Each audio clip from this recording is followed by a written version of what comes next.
Praise lord. మీ అందరికీ దేవుడు నామమున వందనాలు. బాగున్నారా? ఉదయకాల సమయంలో దేవుడు మనతో మాట్లాడుతున్న మాట, దేవుని మాటలు వినడానికి సిద్ధంగా ఉన్నారా? చూద్దాం దేవుని వాక్యాన్ని మనం ధ్యానం చేద్దాం. మత్తయి సువార్త 18వ అధ్యాయం 3వ వచనాన్ని మనం చదవగలిగితే ఈ రీతిగా రాయబడుతూ ఉంది. మీరు మార్పు నొంది బిడల వంటి వారైతే గాని పరలోక రాజ్యంలో ప్రవేశించరు అని చెప్తా ఉన్నాడు.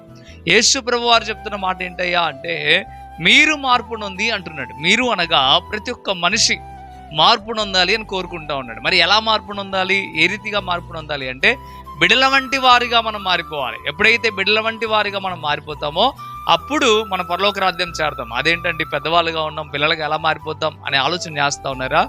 ఇక్కడ అంతరార్థం అది కాదు, పెద్దవాడు చిన్నవాడు అవ్వాలని కాదు, కానీ బిడ్డల వంటి మనసు కలిగిన వారిగా మనం ఉండాలి. ఎప్పుడైతే మనం బిడ్డల లాంటి మనసు కలిగి ఉంటామో అప్పుడే పరలోక రాజ్యంలో మనం చేరతాం. బిడ్డలాంటి మనసు అంటే వారు తిట్టుకున్నా కొట్టుకున్నా మరలెమ్మటే కలిసిపోయే మనసత్వం కలిగి ఉంటారు. పరిస్థానంలో పాపం చేసే స్థితిలో వాళ్ళు ఉండరు. కానీ పెద్దవారిగా ఉన్న వారి పరిస్థితి ఎలా ఉంటుందయ్యా అంటే చాలా దౌర్భాగ్యంగా ఉంది ఈ దినాల్లో మనం చూడగలిగితే. చూడండి, ఇద్దరు పిల్లలు కొట్టుకుంటారు, తెల్లారే కలిసిపోతారు. కానీ పెద్దవాళ్ళకు గొడవ వస్తే మాత్రం అది సంవత్సరం అవుతుందో, లేకపోతే 2 సంవత్సరాలు అవుతుందో, లేకపోతే చచ్చే వరకు కూడా అది అలాగే కొనసాగిద్దో కూడా తెలియదు. అలా ఉండకూడదు. కలిసిమెలిసి ఉండడానికి ఇష్టపడాలి, ఒకరినొకరు క్షమించుకోవడానికి ఇష్టపడాలి, ఒకరినొకరు ప్రేమించుకోవడానికి ఇష్టపడాలి. అది దేవుడు చెప్పడం ప్రారంభిస్తూ ఉన్నాడు. ఈ దినాన ఒకసారి ఆలోచన చేయి.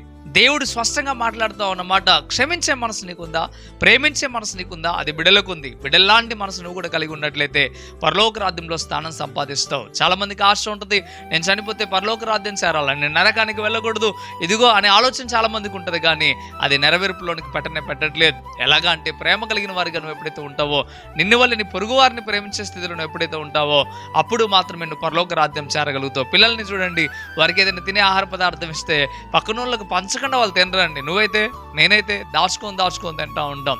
అది ఆలోచన చేయాలా, మనం ప్రేమ కలిగిన వారిగా ఉంటున్నామా లేదా అనేది ఒకసారి ఆలోచన చేసుకోవాలా. దేవుడు నీకు ఇచ్చిన దాంట్లో నువ్వు సంతృప్తిగా ఉంటూ మిగతా వారిని కూడా సంతోషపెట్టేవాడిగా నువ్వు ఉండగలగాలి. దేవుడికి వాక్యం చెప్తున్న మాట అదే. ఇదిగో పిల్లలాంటి మనసు అనగా బిడ్డలాంటి మనసు మీరు ఎప్పుడైతే కలిగి ఉంటారో అప్పుడే పరలోక రాజ్యంలో మనం స్థానం సంపాదిస్తాం. గనుక ఈ ఉదయకాల సమయంలో ఒకవేళ బిడ్డలాంటి మనసు మనకు లేదేమో, అందుకే దేవుడు నీతో నాతో మాట్లాడటం ప్రారంభిస్తూ ఉన్నాడు. ఎకనైనా మనం సరి చేసుకుందాం, అందరితో ప్రేమ కలిగి ఉందాం, బిడ్డలను చూసి మనం నేర్చుకుందాం. దేవుడు మనతో మాట్లాడుతున్న మాటలుగా మనం గ్రహించి మనలో మార్పు పొందుదాం. దేవుడు ఈ వాగ్దానం మన పట్ల నెరవేర్పు జరిగించును గాక. ఆమేన్. ప్రార్థన చేద్దాం. పరిశుద్ధుడా, మీకు వందనాలు ప్రభువా. ఈ దినమున ఉదయకాల సమయంలో స్పష్టంగా నాతో మాతో మీరు మాట్లాడారు. అందుని బట్టి వందనాలు, స్తోత్రాలు ప్రభువా. ఈ దినమునైనా ఇంకా మీరు మమ్మల్ని బలపరిచి స్థిరపరచండి అయ్యా, మీరు కాచి కాపాడండి ప్రభువా. మీకు వందనాలు. ఈ దినమునైనా స్పష్టముగా నాతో మీరు మాట్లాడారు, నీ బిడ్డలతో మీరు మాట్లాడారు. మేము మార్పు నొంది ప్రభువా, బిడ్డలాంటి మనసు కలిగిన వారికి మేము మాట్లాడడానికి సహాయం దయచేయండి ప్రభువా. మీకు వందనాలైనా అయ్యా, మీకు వేలాది స్తోత్రం. నీ రాజ్యంలో ప్రవేశించాలంటే తప్పక మేము పిల్లలాంటి మనసు కలిగి ఉండాలని మీరు చెప్పారు నాయనా. ఆ రీతిగా మేమందరం ఉండటానికి సహాయం దయచేయండి. ఈ దినమున మరలా మమ్మల్ని జ్ఞాపకం చేసుకొని మరొకసారి మీరు మమ్మల్ని హెచ్చరించినందుకు వేలాది స్తోత్రం చెప్తూ యేసే నామములో మిక్కిలి బతిమలాడి పెట్టుకుంటున్నాం తండ్రి. ఆమేన్, ఆమేన్. ప్రియమైన బిడ్డలారా, దేవుని యొక్క వాక్యం ద్వారా మీరు బలపడినట్లయితే తప్పక వీడియోని లైక్ చేయండి, అనేక మందికి షేర్ చేయండి. ఈ మాటల ద్వారా మీరు బలపరచబడినట్లయితే కామెంట్ రూపంలో తప్పక మీరు తెలియచేయగలరని కోరుకుంటూ ఉన్నాను. మీ ప్రార్థన అవసరాన్ని కూడా తెలియచేయండి. అంతేకాకుండా ప్రియమైన బిడ్డలారా, ఈ పరీక్షలను మీరు ప్రోత్సహించాలని ఆశ మీకు ఉన్నట్లయితే తప్పక మీరు మమ్మల్ని సంప్రదించండి. కొండ ప్రాంతాల్లో, మారుమూల ప్రాంతాల్లో దేవుని సేవ చేయడానికి దేవుడు మమ్మల్ని ఎంతగానో ఏర్పాటు చేసుకున్నాడు.